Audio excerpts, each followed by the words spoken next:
کیا آپ جانتے ہیں کہ ایک پوری قوم کو اللہ نے بندروں میں کیوں بدل دیا؟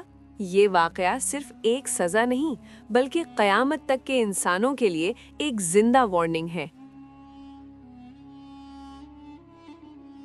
اصحاب سبت وہ لوگ تھے جنہیں اللہ نے ہفتے کے دن شکار سے منع فرمایا تھا، لیکن انہوں نے اللہ کے حکم سے چالاکی سے کھیلنا شروع کر دیا، ظاہر میں فرما برداری اور حقیقت میں نافرمانی۔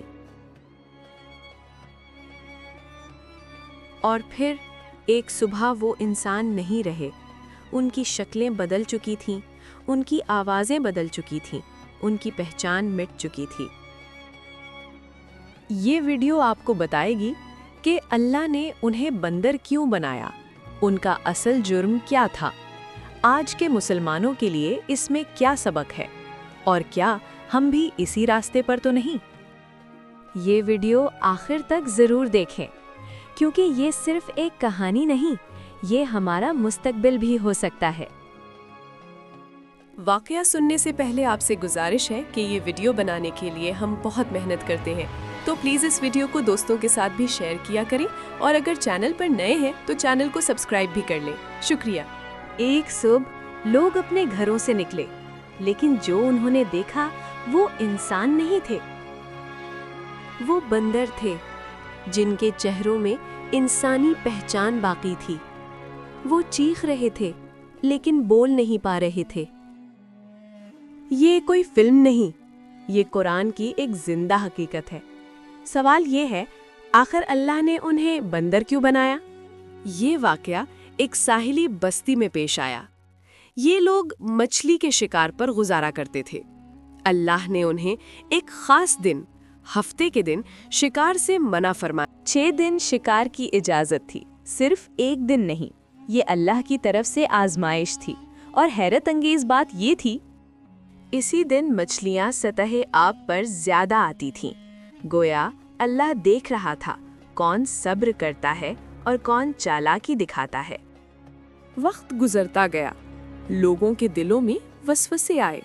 اللہ نے تو صرف شکار سے روکا ہے، ہم راستہ بدل سکتے ہیں، قانون توڑیں گے نہیں، صرف گھما۔ جمعے کو جال بچھاتے، اتوار کو مچھلیاں نکالتے۔ ظاہر میں اطاعت اور حقیقت میں نافرمانی۔ بستی کے کچھ لوگ خاموش نہ رہے، انہوں نے کہا، اللہ سے ڈرو، یہ چالاکی تمہیں بچا نہیں سکتی، یہ راستہ تمہیں تباہ۔ انہوں نے کہا، تم اپنے رب سے زیادہ جانتے ہو۔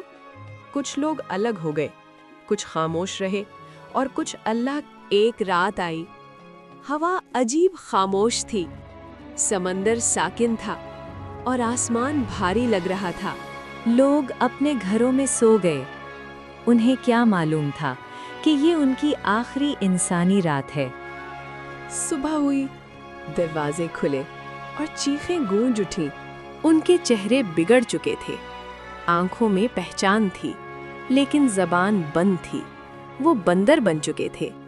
ان کی سزا یہی نہیں تھی، وہ چند دن میں مر گئے اور ہمیشہ کے لیے عبرت بن گئے۔ اللہ تعالیٰ قرآن میں فرماتا ہے، کونوا قردۃ خاسئین، ذلیل بندر بن جاؤ۔ یہ سزا مچھلی کی نہیں تھی، یہ سزا اللہ کے حکم سے کھیلنے کی تھی۔ آج ہم بھی نماز کو مؤخر کرتے ہیں، حرام کو حلال کے نام سے بیچتے ہیں، اور دین کو آسان راستوں میں بدل دیتے ہیں۔ سوال یہ ہے، کیا ہم بھی وہی نہیں کر رہے؟ کیونکہ اللہ کے حکم کے ساتھ چالاکی سب سے بڑا جرم ہے، اور جو اللہ کو دھوکہ دینے کی کوشش کرتا ہے وہ خود دھوکے میں ہوتا ہے۔ اگر آپ کو یہ کہانی پسند آئی ہو تو پلیز کامنٹ میں اپنی رائے ضرور دیں۔ شکریہ۔